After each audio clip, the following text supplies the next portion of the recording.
um transtorno psicológico que afeta milhões em todo o mundo. Tal como milhares de pessoas, Marta Fernandes lidou, durante quase uma década, com ataques de pânico. A atriz explica à TV 7 Dias como descobriu que sofria desta perturbação e de como decidiu enfrentar o problema. Quando é que decidiu admitir que tinha um problema e tinha de procurar ajuda? Os sintomas de um ataque de pânico são demasiado evidentes para acharmos que está tudo bem. O grande problema do pânico é o medo. Começa-se a ter medo de voltar a passar por uma situação daquelas.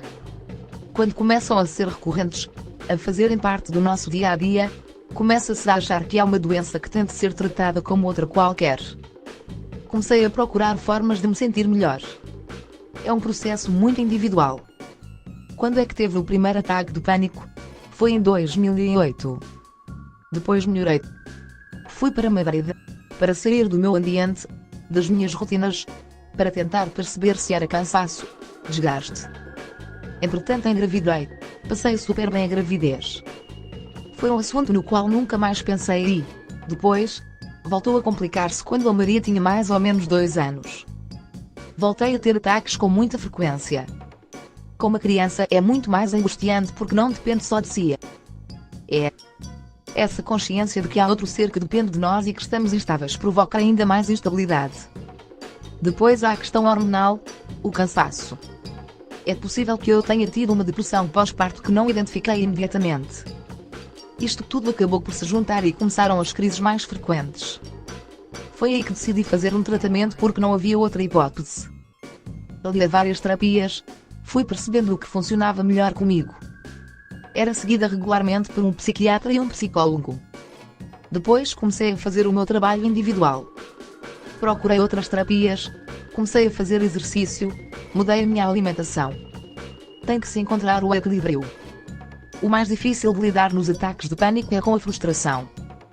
Porque é que eu, sendo feliz, tendo tudo o que sempre quis, tendo uma filha incrível, uma família que me apoia incondicionalmente, tendo amigos fora de série e sendo saudável, porque é que eu não controlo esta parte? Por mais que nos digam vais ficar bem. Isso, às vezes, até se torna irritante. Sim. E é difícil de lidar também com o facto de não ser um processo linear.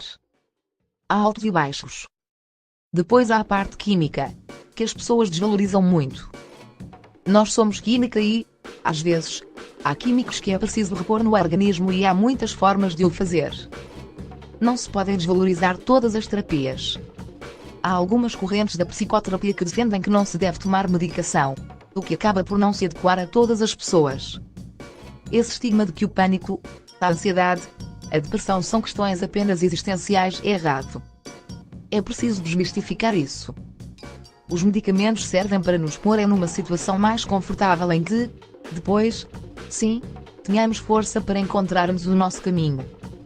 Eu cheguei a esse ponto, em que tive de admitir que precisa de uma ajuda mais especializada, de medicamentos, para sair do sítio onde estava. As pessoas olham para este tipo de questões e pensam: é mania ou isso passa. Exato. Mas a verdade é que a depressão é uma doença crónica, hereditária.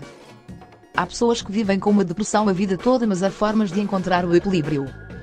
É uma doença crónica como a diabetes, a osteoporose, o colesterol, e isto tem de ser visto da mesma perspectiva.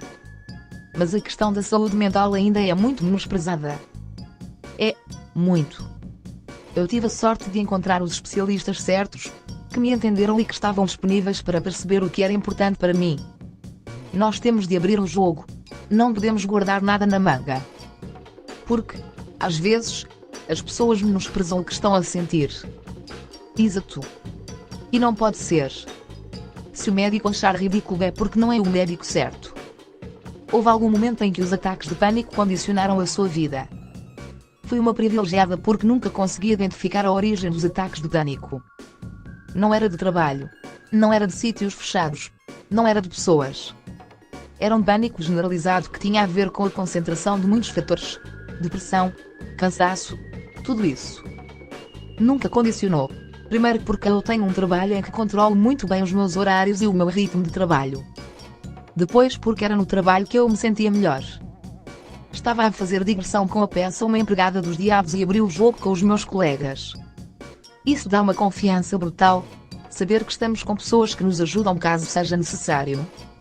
Depois, porque eu sentia-me realmente muito bem a trabalhar. Nunca teve um ataque de pânico em palco. Nunca. Cheguei a sentir-me desconfortável. Aqueles sintomas de desconforto às vezes aconteciam antes do espetáculo começar, mas, assim que começava, passava tudo. E eu sempre tive o lema, que estava sempre a repetir na minha cabeça: o meu medo não é maior do que a minha coragem. Nunca deixei de fazer nada por causa do medo e cheguei a fazer coisas em estados difíceis, em que me sentia realmente mal fisicamente.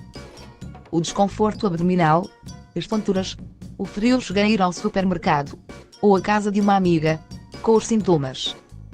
Mas nunca deixava de ir.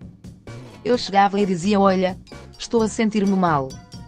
As pessoas sabiam que eu estava a passar por aquilo, controlava o convívio, sabendo que eu estava naquele estado.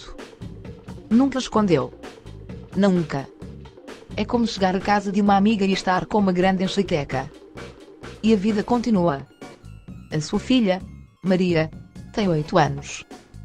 Ela apercebeu-se do que estava a passar-se. Não, nunca. Já lhe expliquei porque ela já passou por alguns momentos em que sentiu medo e eu já lhe disse que percebo o que ela sente, que também já senti muito medo. A mensagem que tento passar-lhe é de que o medo não pode tomar conta de nós. Não se pode ter medo do medo. Esse é o maior problema, é quando a coisa se descontrola. Mas ela nunca assistiu porque eu, quando me sentia mal, pedia ajuda. A estrutura familiar e um círculo de amigos é fundamental neste processo. Porque pode ser muito solitário e se a gente se fecha.